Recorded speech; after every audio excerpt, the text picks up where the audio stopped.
उठ जा नालायक, सुबह के 8 बजने को है। तुझे एग्जाम नहीं देना क्या? थोड़ी देर और सोने दीजिए ना पापा। तू उठता या फिर मैं तेरे ऊपर पानी फेंकूं? रोज गधों की तरह सोता रहता है, पेपर की कोई टेंशन ही नहीं है। और एक हमारा समय था जब हम पेपर में फेल होने के डर से रात भर पढ़ा करते थे, सो ही नहीं पाते थे। तो क्या आप उसका बदला मुझसे लेंगे? मैं 15 मिनट बाद उठ जाऊंगा, आप प्लीज जाइए, मुझे डिस्टर्ब मत कीजिए। इतना कहकर रौनक रजाई ढककर फिर से सो जाता है। तू ऐसा नहीं मानेगा, रुक मैं अभी पानी लेकर आता हूं। बस फिर क्या था, इतना कहकर वो भागते हुए बाथरूम में जाते हैं और पानी की एक बड़ी सी बाल्टी लाकर रौनक के ऊपर फेंक देते हैं। पानी पड़ते ही रौनक झट से उठ जाता है।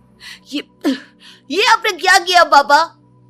अब तो उठेगा नहीं तो यही करना पड़ेगा ना। वैसे थैंक्स डैड, आपके कारण ना अब मुझे नहाने की भी जरूरत नहीं पड़ेगी। चलिए अब आप माँ से बोलकर मेरे कपड़े निकलवा दीजिए, तब तक मैं ब्रश कर लेता हूँ। वैसे कल ना आप एक काम और करना, नहलाने के साथ साथ मुझे ब्रश भी करवा देना। ये ब्रश करने में ना मुझे बहुत आलस आता है। रौनक की बातों से अरविंद का मुंह खुला का खुला रह जाता है। वो अपनी पत्नी कमला और रौनक की हरकतों के बारे में बताता है, जिसे सुन उसकी पत्नी हंसने लगती है। तुम अपने बेटे को समझाने के बजाय हंस रही हो। रौनक बच्चा है, धीरे धीरे सुधर जाएगा, आप क्यों उसके पीछे पड़े रहते हो? अभी नहीं सुधरेगा तो कब सुधरेगा? 10वीं क्लास में है रौनक, वो अब कोई बच्चा नहीं रहा। अरविंद की इतना बोलते ही वहां रौनक भी आ जाता है। क्या डैड, मैंने आपको एक काम दिया था, वो भी नहीं हुआ आपसे। अरे क्या हुआ बेटा?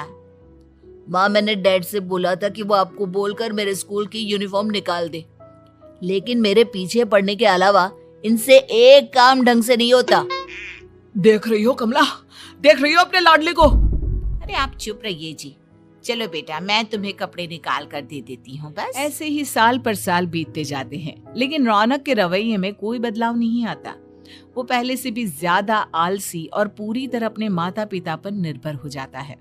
2 साल बाद पता नहीं कहाँ गायब रहता है पूरे दिन, अब तक तो आ जाना चाहिए था। अरे आप इतनी फिक्र क्यों कर रहे हैं उसकी? दोस्तों के साथ खेल रहा होगा, आ जाएगा अभी। ये कोई टाइम है खेलने का? 10 बजने वाले हैं, इतनी रात में कौन खेलता है? कमला कुछ कहती उससे पहले ही रौनक वहां आ जाता है। मम्मी जल्दी से खाना लगा दो, बहुत भूख लग रही है।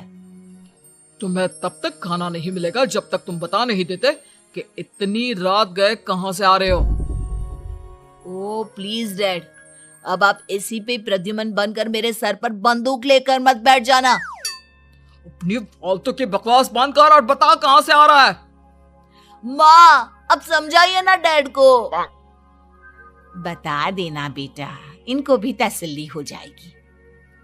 आप बोल रही हैं तो बता देता हूँ, मैं दोस्तों के साथ मूवी देखने गया था, इसलिए देर हो गई। तो इन सब चीजों में मेरे पैसे उड़ाता है? कभी 1 रुपया कमाने के बारे में सोचा है तूने? जब देखो हवा की तरह पैसे उड़ाता रहता है। माँ अब आप इन्हें चुप करा दीजिए, वरना ना मुझे गुस्सा आ जाएगा। अच्छा क्या कर लेगा? बता ना क्या कर लेगा तू? वैसे बात तो ठीक ही है, मैं कर ही क्या सकता हूँ, पैसे तो फिर भी मैं आपसे ही मांगूंगा ना। चलिए अब ये सब बात छोड़िए और मम्मी मेरे लिए खाना लगा दीजिए। अभी लगा देती हूँ बेटा। मैं बता रहा हूँ कमला, एक दिन ये ऐसे ही बिगड़ जाएगा। उफ़ो, आप क्यों इतना पीछे पड़े रहते हो मेरे बच्चे के? बात की बाद में देखेंगे, अभी आप शांति से उसे खाना खाने देंगे। अगले दिन डैडी मुझे 10,000 रुपए चाहिए। हाँ? अब इतने पैसे क्यों चाहिए तुझे? डैड आप बिना सवाल किए कभी पैसे नहीं दे सकते क्या? जब तक तू बताएगा नहीं तुझे पैसे भी नहीं मिलेंगे। अरे अब आप अपने बेटे को पैसे भी नहीं दे सकते? नालायक, तेरी उम्र के लोग नौकरी करते हैं और एक तू है जो नौकरी करने का नाम ही नहीं लेता कभी। आप लोगों के होते हुए भला मैं नौकरी क्यों करूं? अरे हम कब तक पैसे देंगे तुझे? तुझे भी तो अपने पैरों पर खड़ा होना होगा ना। कौन सा उधार के पैरों पर खड़ा हूँ अपने ही तो पैरों पर खड़ा हूँ मैं। इसी तरह रौनक दिन प्रतिदिन लापरवाह होता जाता है। उसकी लापरवाही को देखते हुए अरविंद और कमला अपने बेटे की शादी कराने का फैसला लेते हैं और 1 महीने शादी मेघा नाम की लड़की से करा देते हैं। शादी के कुछ दिन बाद, रौनक, मुझे एक अच्छी सी साड़ी चाहिए, आप ला दोगे ना? हाँ, क्यों नहीं। कितने तक की आती है साड़ी? यही करीब 5,000 तक की। तुम चिंता मत करो, मैं आज ही डैडी से पैसे मांगकर तुम्हारे लिए साड़ी ले आऊंगा। आप कब तक ऐसे ही अपने पापा से पैसे मांगते रहेंगे? कोई अच्छी सी नौकरी क्यों नहीं कर लेते आप? अरे डैड के होते हुए मुझे नौकरी करने की जरूरत ही क्या है? पर आप ऐसे कब तक उनसे पैसे मांगते रहेंगे? कुछ आपको अपने दम पर भी तो करना होगा ना। अब तुम भी बाकी लोगों की तरह मुझे ज्ञान देना शुरू मत कर देना। साड़ी चाहिए ना तुम्हें, मिल जाएगी बस। इतना कहकर रौनक अपने पिता से पैसे मांगने चला डैडी, जाता है। मुझे 5,000 रुपया चाहिए। अब 5,000 क्यों चाहिए तुझे? वो मेघा को साड़ी चाहिए थी। अरविंद आगे बिना कुछ कहे चुपचाप उसे पैसे निकाल कर दे देता है। कुछ दिन बाद, तुम्हें नहीं लगता कमला, रौनक हम पर पहले से भी ज्यादा डिपेंड हो गया है? मुझे तो अब उसके भविष्य की चिंता होने लगी है। कल को हमें कुछ हो गया तो वो क्या करेगा? काश तुमने पहले ये सोच लिया होता तो आज हमारा बेटा इतना लापरवाह नहीं होता। तब मुझे कहाँ पता था कि मेरा लाड प्यार उसे इतना बिगाड़ देगा कि वो इस हद तक लापरवाह बन जाएगा। कोई बात नहीं, अभी भी देर नहीं हुई। मुझे पता है उसे कैसे सुधारा जा सकता है। कैसे? अरविंद कुछ कहता उससे पहले रौनक वहां आ जाता है और पैसों के लिए हाथ फैलाने लगता है। डैड, मैं और मेघा बाहर घूमने जाना चाहते हैं। अरे वाह, ये आज सूरज कहाँ से निकला है? Dad please. अच्छा चलो अब मुद्दे की बात करो। मुझे अब 25,000 चाहिए। अब तुम्हें 1 रुपया भी नहीं मिलने वाला। अगर तुम्हें पैसों की इतनी ही जरूरत है तो कोई ढंग की नौकरी कर लो। मम्मी, आप कुछ कहिए ना डैड को। बेटा, वो गलत क्या बोल रहे हैं? ये सब हम तेरे भले के लिए ही तो कर रहे हैं। मम्मा, मैंने बताया ना आपको, मुझे नहीं करनी कोई जॉब वॉब। तो ठीक है, निकल जाओ हमारे घर से। तुम्हारे जैसे लोगों के लिए मैंने ये घर खड़ा नहीं किया है। जितना ये घर आपका है ना, उतना ही मेरा भी है। मैं कहीं नहीं जाने वाला। जाना तो पड़ेगा ही तुझे, क्योंकि अब मैं तेरा कोई भी खर्चा नहीं उठाने वाला। ठीक है, मत उठाइए मेरा खर्चा, मैं अपने दम पर भी जी सकता हूँ। तो बेशर्मों की तरह अब तक यहाँ क्यों खड़ा है? अपना सामान ले और निकल जाए यहाँ से। रौनक पैर पटकते हुए वहां से चला जाता है।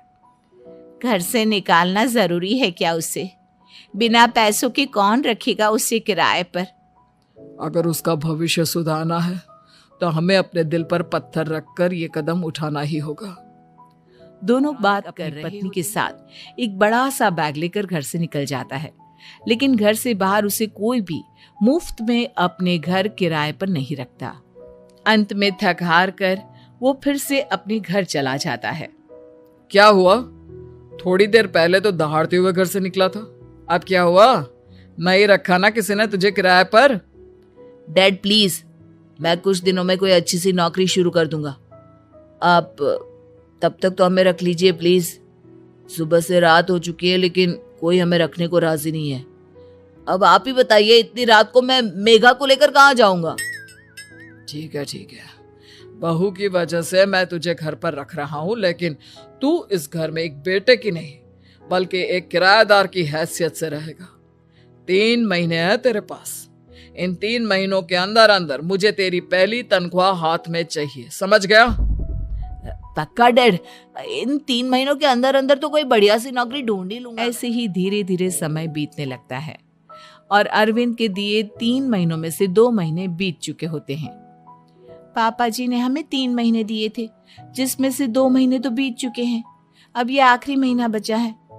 अरे तुम चिंता मत करो, आज मेरा ना 2 जगह इंटरव्यू है, दोनों में से कहीं ना कहीं तो जॉब लग ही जाएगी। अच्छा, all the best. Raunak interview के लिए निकल जाता है, जिसके बाद शाम में रौनक घर आता है। कैसा गया इंटरव्यू? आपकी नौकरी लगी या नहीं? अरे पहले सांस तो ले लेने दो अच्छे से। बताइए ना, मुझसे तो जरा भी इंतजार नहीं हो रहा है। वो दरअसल बात यह है कि मेरी नौकरी तो लग चुकी है, लेकिन पैसे बहुत कम है। कितने पैसे हैं? 15। इतने में अरविंद और कमला मिठाई का डिब्बा लेकर आ जाते हैं। बधाई हो बेटा। हम जानते थे तेरी जॉब जरूर लगेगी। लेकिन मेरी सैलरी बहुत कम है मम्मा। कम है तो क्या हुआ, धीरे धीरे बढ़ जाएगी। हाँ बेटा, हम तो बस चाहते थे कि तू अपने पैरों पर खड़ा हो जाए। मतलब अब आप मुझे घर से नहीं निकालेंगे? नहीं, ये सब हमने तुझे जिम्मेदार इंसान बनाने के लिए किया था। Thank you mummy papa. अगर आप दोनों ऐसा नहीं करते तो मुझे कभी अपनी जिम्मेदारियों का एहसास तक नहीं होता। आज आपने मुझे सिखा दिया कि इंसान का अपने पैरों पर खड़ा होना भी जरूरी होता है। इतना कहकर रौनक झट से अपने माता पिता के गले लग जाता है और अपनी कमाई की पहली तनख्वाह वो अपने माता पिता के हाथ में सौंपता है। इस तरह रौनक एक गैर जिम्मेदार व्यक्ति से एक जिम्मेदार व्यक्ति बन जाता है।